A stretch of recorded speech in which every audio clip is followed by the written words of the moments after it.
Good morning and जय हिंद बच्चों। आप लोगों का एक बार फिर से स्वागत है मेरे इस यूट्यूब चैनल में जिसका नाम है क्वालिटी एजुकेशन फॉर ऑल।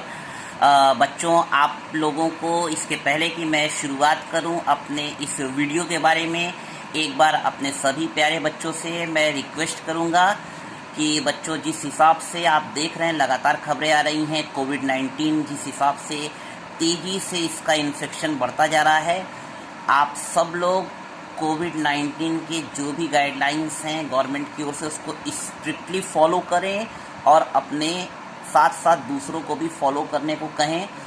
बच्चों, जिसमें आपको अनावश्यक तो किसी भी हाल में बाहर नहीं निकलना है।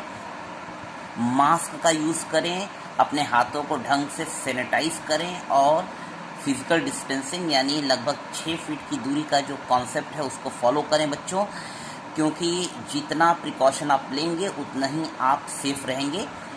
तो बच्चों, इस जानकारी के बाद, इस रिक्वेस्ट के बाद मैं आपसे फिर बात करने जा रहा हूँ आज के टॉपिक पे। बच्चों, मैथमेटिक्स में जो बच्चे हमारे क्लास 8, 9 या 10 में हैं, उनको जब भी एक क्वाड्रेटिक इक्वेशन की बात आती है, जिसको हम लोग हिंदी में कहते हैं द्विघात समीकरण, ये क्या होता है, इसको कैसे सॉल्व करना है, हाउ टू सॉल्व, तो बच्चों को अधिकतर प्रॉब्लम आती है। तो आज के वीडियो में आपको इसी के बारे में बताने जा रहा हूँ। तो बच्चों, पहले तो हम लोग ये पहचान कर लें कि क्वाड्रेटिक इक्वेशन कैसे आप पहचानेंगे। देखिए, इसमें इसको जो हिंदी में हम लोग कहते हैं द्विघात, मतलब यहाँ पे जो भी आप वेरिएबल रहेगा, चाहे x हो, चाहे y हो, चाहे z हो, इसकी दो वैल्यूज़ आएंगे। देखिए यहाँ पे x की पावर 2 है ना, जब आप इसको सॉल्व करेंगे तो x की दो वैल्यूज़ मिलेंगी आपको। अब कोई भी इक्वेशन जो ax square plus bx plus c equal to 0 इस फॉर्मेट में होता है, उसी को हम लोग कहते हैं द्विघात समीकरण यानी क्वाड्रेटिक इक्वेशन। यहाँ पे a, b और c की वैल्यू 0 के बराबर नहीं होगी, ये आपको ध्यान रखना है। ठीक है बच्चों, और इन इक्वेशंस को हमको कैसे सॉल्व करना है, इसकी दो मेथड है। एक मेथड है बच्चों, इसको हम लोग कहते हैं श्रीधराचार्य मेथड। इसमें हम लोग क्या करेंगे, जो ए बी सी मैंने आपको बताया, जो कोफिशिएंट्स हैं हमारे, उसका फॉर्मूला है -b plus minus √b square minus 4a into C. ये 4ac लिखा है, मतलब सब में मल्टीप्लाई का रिलेशन है, अपॉन 2a। अब आप ये प्लस माइनस देख के अगर घबरा रहे होंगे बच्चों, तो घबराने की बात नहीं है। हमने आपको बताया था कि इसके हमेशा 2 रूट्स मिलेंगे। इस इक्वेशन में x की दो वैल्यू मिलेंगी, 2 रूट्स मिलेंगी। तो एक बार हम प्लस साइन के साथ लेके सॉल्व करेंगे तो एक रूट मिल जाएगा, और एक बार माइनस साइन के साथ लेंगे तो दूसरा रूट मिल जाएगा। ठीक है बच्चों, एक ये मेथड हो गई जिसको हमने मेथड 1 कहा है। दूसरी मेथड है फैक्टर मेथड, है ना। तो चलिए एक क्वेश्चन पे हम लोग इसको चेक करते हैं। तो साथियों, ये आपके सामने इक्वेशन मैंने लिखा हुआ है x square minus 8x plus 16 equal to 0। ये आपके एनसीईआरटी का ही क्वेश्चन है।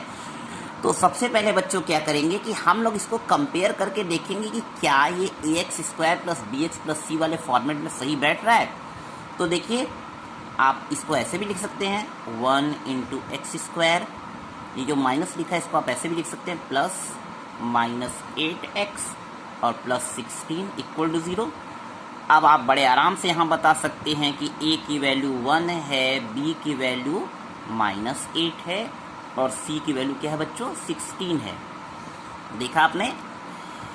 अगर जिन बच्चों को यह डाउट है कि मैंने ये माइनस प्लस कैसे लिखा है, तो बच्चों आप तो इंटीजर का रूल जानते होंगे, प्लस माइनस मिलकर माइनस होता है, तो इस तरीके से हम इसको लिख सकते हैं। अब आपके पास a, b और c तीनों की वैल्यू हो गई। तो चलिए पहले हम लोग मेथड 1 यानी श्रीधराचार्य वाली मेथड यूज़ करते हैं, जो मैंने आपको बताया है कि इसमें हमको क्या करना है, x इक्वल टू हम क्या लिखेंगे।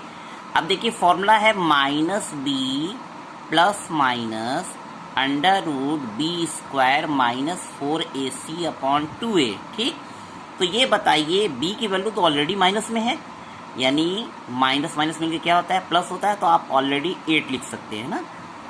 ये हो गया, फिर प्लस माइनस √। अब ये बताइए b स्क्वायर -8 का स्क्वायर क्या होगा। पहली बात तो पॉजिटिव होगा, क्योंकि -8 का स्क्वायर का मतलब हो गया -8 इंटू -8, तो ये हो गया 64। फिर लिखा है -4ac, a की वैल्यू 1 है, c की वैल्यू क्या है, 16 है, अपॉन 2a यानी 2 इंटू 1। ठीक है बच्चों, बस अब आपको क्या करना है, 8 प्लस माइनस, अब अंदर देखिए क्या है, ये 64 हो गया और ये हो गया -4 इंटू 16, ये फिर 64 हो गया और नीचे हो गया 2, है ना बच्चों। अब स्क्वायर रूट के अंदर ये पूरी क्वांटिटी तो 0 हो गई, यानी ये बच्चा आपका 8/2, तो ये वैल्यू कितनी आ गई बच्चों, ये आ गई 4, यानी आपको इसमें x की एक वैल्यू मिली और वो भी क्या मिली, 4। ठीक है बच्चों, इस तरीके से अगर आप इसको चेक करना चाहें कि ये सही है कि नहीं, तो आप बड़े आराम से x की जगह 4 रख के देख सकते हैं, तो आपको ये कंडीशन मिल जाएगी। ठीक है बच्चों, तो ये इसकी वैल्यू आ गई x = 4। अब चलिए हम लोग दूसरी मेथड अप्लाई करते हैं। वो कौन सी मेथड है, फैक्टराइजेशन मेथड। तो मैं क्वेश्चन को आपको फिर से लिख ले रहा हूँ। क्वेश्चन आपका था x² - 8x + 16 = 0। अब इसमें देखिए बच्चों करना क्या होता है, ये इसमें जो आपने कहा है कि ये ax² + bx + c = 0 से ये कोइंसाइड कर रहा है, उससे टैली कर रहा है, तो हमको दो ऐसी नंबर चूज़ करनी है, ध्यान रखिएगा, जिनका प्रोडक्ट 16 के बराबर आए, यानी +16 के बराबर आए, और जिनको ऐड करने पे -8 मिले, है ना।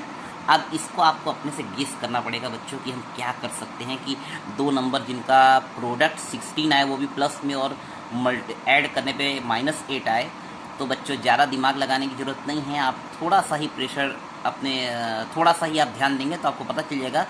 4 4s are 16 होता है ना, 4 चौको 16, हिंदी मीडियम में आप यही कहते हैं, 4 चौको 16, इंग्लिश में 4 4s are 16। तो अगर हम लोग ये जो -8 है, इसकी जगह हम लोग -4 और -4 लिख कर ऐड कर दें, तो क्या -8 नहीं आ जाएगा, आ जाएगा बच्चों।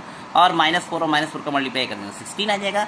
यानी अब हमको एक रास्ता मिल गया कि हम इसको ऐसे तोड़ देंगे, x² - 4x - 4x + 16 = 0। अब इसमें दो टर्म को एक एक तरफ कर लीजिए, ये हो गया। यहाँ से आपने x कॉमन लिया तो क्या बचा, x - 4, और यहाँ पे आपने -4 कॉमन लिया तो क्या बचा अंदर, x - 4 = 0। अब आप क्या कर सकते हैं, इन दोनों में x - 4 कॉमन है, तो आपने x - 4 एक जगह हो गया, x - 4 एक जगह हो गया, = 0। जब इन दोनों का प्रोडक्ट 0 के बराबर है, तो या तो ये 0 के बराबर या तो ये 0 के बराबर, तो दोनों सेम ही हैं, तो x - 4 = 0, इट मीन्स x = 4। और यही आपका आंसर यहाँ भी आ गया, यही आंसर आपका यहाँ भी आ गया। ठीक है बच्चों, तो मुझे पूरा विश्वास है कि इस तरीके से आप इस क्वाड्रेटिक इक्वेशन को बहुत आसानी से कर सकते हैं। सारे क्वेश्चंस पे इसको अप्लाई कर सकते हैं। जहाँ वीडियो में आपको दिक्कत होगी, आप वीडियो को रिवर्स करके देख सकते हैं बच्चों। आज की क्लास में इतना ही, फिर किसी नए टॉपिक के साथ मैं आऊँगा बच्चों। तब तक के लिए जय हिंद बच्चों।